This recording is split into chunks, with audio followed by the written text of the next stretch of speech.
Bien, el objetivo de mi canal no es dar noticias ahora por dar noticias. Cuando les traigo aquí algo que tiene que ver con lo social, con lo político, tampoco es meterse en política.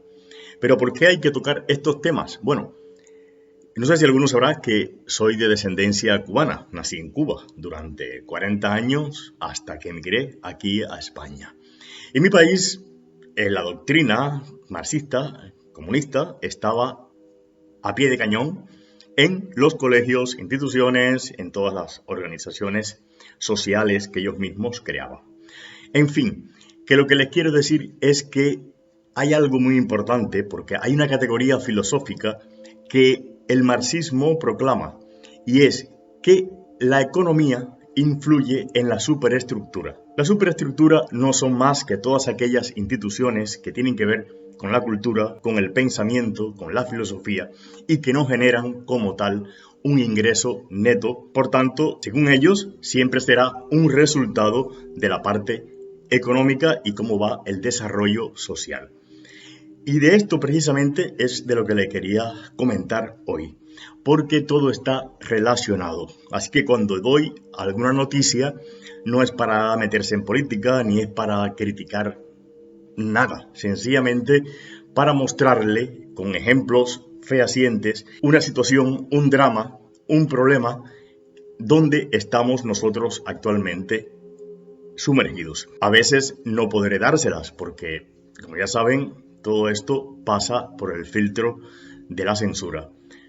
Pero trataré, en la medida de lo posible, de ilustrar los ejemplos que voy poniendo, o mejor dicho, los temas que voy poniendo, para que estos corroboren aquella tesis que yo les propongo en mi vídeo. Así que no hay que escandalizarse cuando vean que cito algunos partidos políticos o hablo de cuestiones que tienen que ver con la política. Porque, como ya decía, estos ejemplos que ponga solamente es para calzar y no para hacer propaganda hacia nadie o en contra de alguien. Sencillamente que, como decía ayer, la noticia es noticia y hay que darla tal cual. Luego requiere de un análisis, porque ya esto lo hacen en la televisión. Bueno, para citarle un ejemplo del tema de lo que quiero hoy compartir con vosotros, es acerca de la ventana de Overton. ¿Cómo se da? Pues bien, aquí en España, hoy día, los partidos de turno que están en el poder, en este caso social comunista, pues estos partidos vienen desde hace tiempo tratando de eliminar la moneda. Por ejemplo, el PSOE, según artículos de prensa online, sigue dando pasos en su pretensión por limitar el uso del dinero en efectivo. ¿Y esto qué es? ¿Y esto por qué?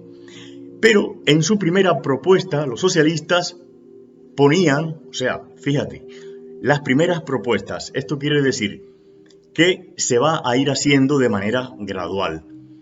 Los socialistas ponían sobre la mesa la eliminación gradual de billetes y monedas físicas para su desaparición definitiva. ¿Te ha pasado? Me ha pasado que muchas veces pues yo no veo el dinero durante el mes.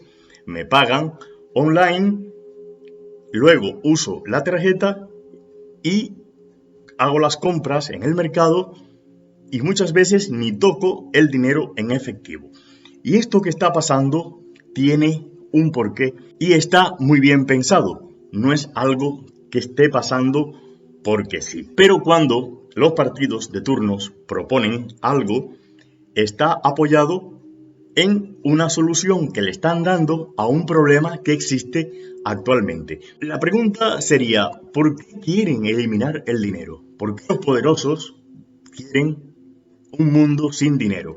Y esto es muy interesante. Por ejemplo, en Corea del Sur, Dinamarca, Suecia, ya son pioneros en la reducción del pago con moneda tangible. De hecho, Estocolmo está considerando tornar al país en una sociedad sin efectivo para el 2030. Ya saben que hay una agenda muy interesante que tenemos que hablar de ella, que justamente se llama 2030, la Agenda 2030. Ya que en el 2016 apenas un 1% del valor de todos los pagos fue con monedas o billetes. Si esa es la realidad venidera, ¿quién se beneficiará de todo esto?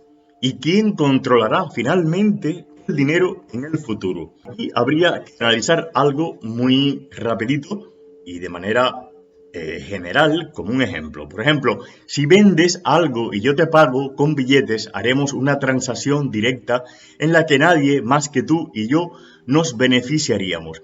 Pago en efectivo en mercado, esto es. Pero si no fuera con billetes, otros se beneficiarían. ¿Lo captas? Pero si esa transacción fuera digital, alguien tendría que administrarla.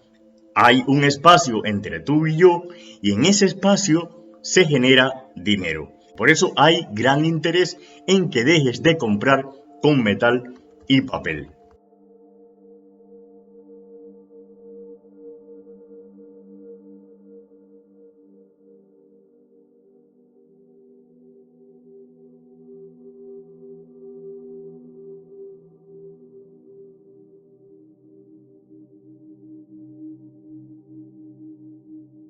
Llegado a este punto, profundicemos un poquito más. ¿De qué trata este proyecto de ingeniería social en esencia? Pues el que hizo y el que elaboró la teoría esta de la ventana de Overton, que lleva su apellido, ha puesto un ejemplo muy interesante y lo ha dividido en diferentes etapas que hoy se las propongo. No es un invento mío, esto lo he sacado de la web y la pueden buscar, pueden poner ventana de Overton y ahí se les explicará. Pero bueno, hoy yo les quiero mostrar esta teoría que es muy interesante. Él da diferentes etapas hasta llegar a la número 5 de esta gradualidad del proceso para llegar a eso que se denomina hoy actualmente nueva normalidad. Por ejemplo, en la primera etapa está de lo impensable a lo radical. En esta primera etapa, él pone un ejemplo como el canibalismo, por ejemplo, se puede normalizar. Él dice que el canibalismo en esta primera etapa se encuentra por debajo del nivel más bajo de aceptación de esta ventana de Overton. La sociedad lo considera una práctica propia de psicópatas, etc. Esta idea se considera repugnante y ajena a toda moral. Esto es en la primera etapa, así que ojo. En este punto la ventana está cerrada y no se mueve. Para comenzar con el cambio, propone este teórico, pues se traslada la idea al ámbito científico, ya que para los científicos no deben existir temas tabúes. Así, la comunidad intelectual analizaría las tradiciones y rituales de algunas tribus, a la vez se creará un grupo radical de caníbales que son advertidos por los medios de comunicación. Pasemos a la segunda etapa, que sería de lo radical a lo aceptable. Tras la primera etapa, la idea ha pasado de ser impensable a discutirse. En la segunda etapa se persigue la aceptación de la idea, con las conclusiones de los científicos.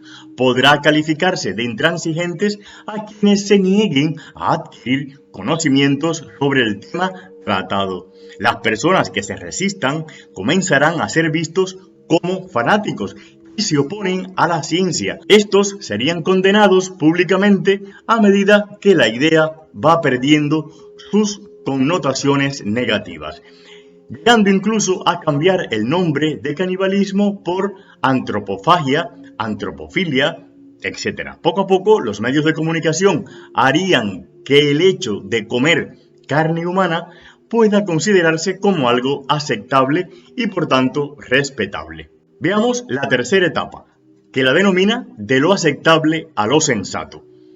Consiguiendo que el consumo de carne humana se convirtiese en un derecho común, podría pasarse de una idea en principio inaceptable a algo sensato. Mientras tanto, quienes sigan oponiéndose a la idea seguirán siendo criticados.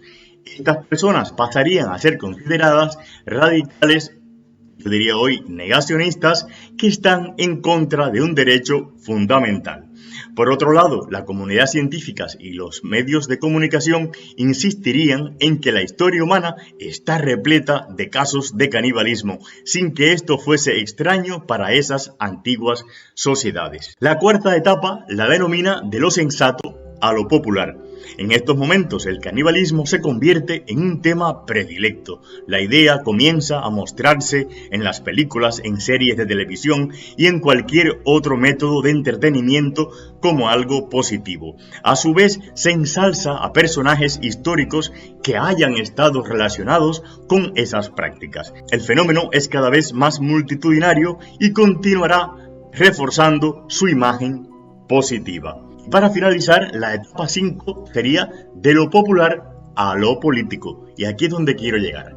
Finalmente, la ventana de Overton, cerrada al principio, se ha abierto de par en par. En esta última etapa comienza a prepararse la maquinaria legislativa, se empiezan a sacar leyes que consumirá como tal este fenómeno a nivel legal.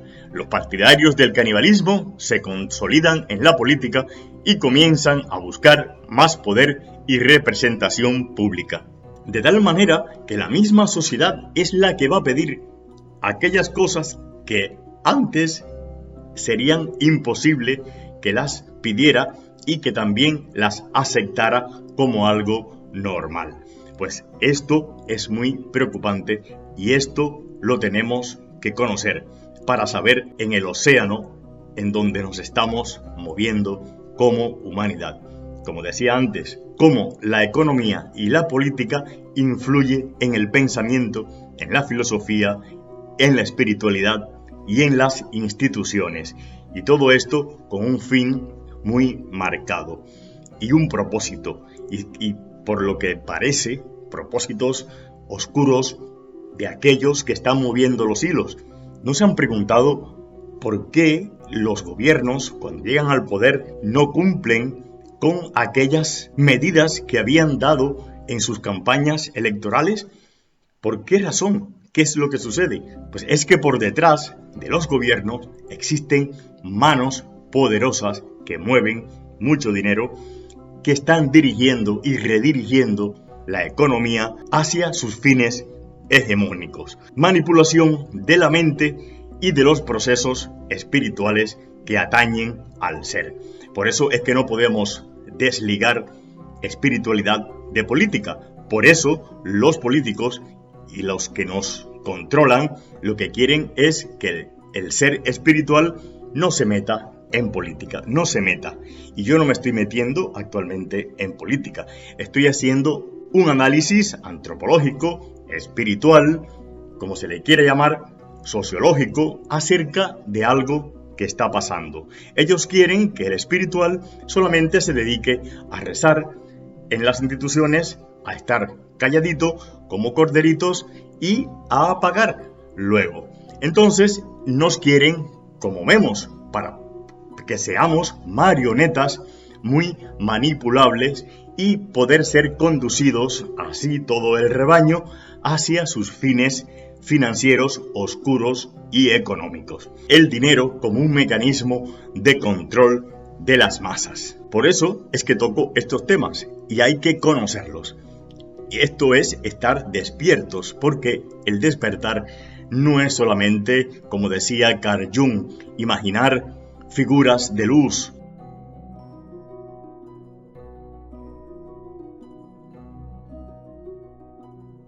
Cerrar los ojos y abstraerte de todo lo que está pasando. No, tenemos que saberlo porque nuestros hijos, nuestros nietos, están justamente asistiendo a esos institutos, a esos colegios y a esas universidades donde serán también controlados y manipulados. Entonces tenemos que tener una respuesta a esto que está pasando, que muchas veces no sabemos por qué. Y a veces alucinamos con las cosas que estamos viendo y no damos crédito que hayan personas que están siendo tan manipuladas. No voy a dar ejemplos porque no quiero que me desmoneticen el vídeo. Pero es así. Entonces, todo esto tiene un porqué y para mi entender, esa es la respuesta. Se mueven muchas manos oscuras por detrás de los gobiernos y por eso es que todas estas campañas de publicidad para llegar al poder no son más que meras demagogias. Así que aquí lo dejo. Espero que lo hayan disfrutado. Como siempre, pueden difundir este vídeo a aquellos que entran al canal por primera vez. Suscribiros, dad clic a la campanita y nos vemos en siguientes vídeos. Un abrazo de paz y bien.